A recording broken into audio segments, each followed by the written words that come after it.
పరిస్థితి అయితే తెలంగాణ రాష్ట్ర రాజకీయాలలో చోటు చేసుకుంది.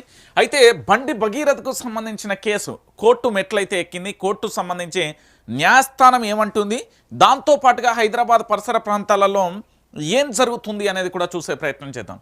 సో కోర్టు తీర్పు కోసం పోలీసుల వెయిటింగ్. భగీరథకు తీర్పు అనుకూలంగా వస్తే కోర్టు ప్రకారం ముందుకెళ్తామని చెప్పే ప్రయత్నం, వ్యతిరేకంగా వస్తే ఎల్లుండిలోగా అరెస్టు చేసే అవకాశం, అధికారికంగా ఓ ప్రెస్ మీట్ లేదా ప్రకటన చేసే ఛాన్స్.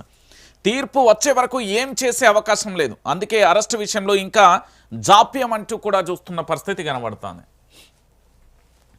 బండి భగీరథ అరెస్టు విషయంలో పోలీసులు ఆచితూచి వ్యవహరిస్తున్నారనే అనుమానాలు కూడా కలుగుతున్నాయి. కేసు నమోదైన వెంటనే అరెస్టు చేయాల్సిన పోలీసులు ఇప్పటి వరకు కూడా అరెస్టు చేయకపోవడంపై అనేక సందేహాలు కూడా కదులుతున్నాయి.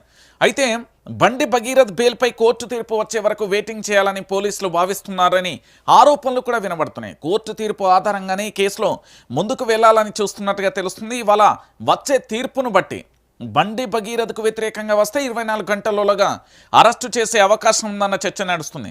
బెయిల్ దొరికితే ఈ కేసులో చట్టం ప్రకారం మేము ముందుకెళ్తామని, బెయిల్ వచ్చింది కాబట్టి అరెస్టు చేయలేమంటూ చేతులెత్తే ఛాన్స్ ఉందన్న చర్చ కూడా జరుగుతుంది. అయితే ఇది 100కు 1000% నిజం. అయ్యనేమో కేంద్ర హోం సహాయ మంత్రి, దాంతోపాటు రేవంత్ రెడ్డి దోస్తాయ. సో రేవంత్ రెడ్డి దోస్తు, ఇటు కేంద్ర హోం సహాయ శాఖ మంత్రి. ఇక బండి సంజయ్ కొడుకు విషయంలో పోలీసులు ఆచితూసి అడిగేస్తున్నారంటే పోలీసులు ఎంత భయభ్రాంతులకు గురవుతుందో ఒకసారి ఆలోచించరు. ఇది నిజంలా ఎవరు నమ్మినా నమ్మకపోయినా ఇది వాస్తవం. అదే ఒక రాష్ట్రానికి సంబంధించిన డీజీపీనో, ఒక జిల్లాకు సంబంధించిన ఎస్పీనో,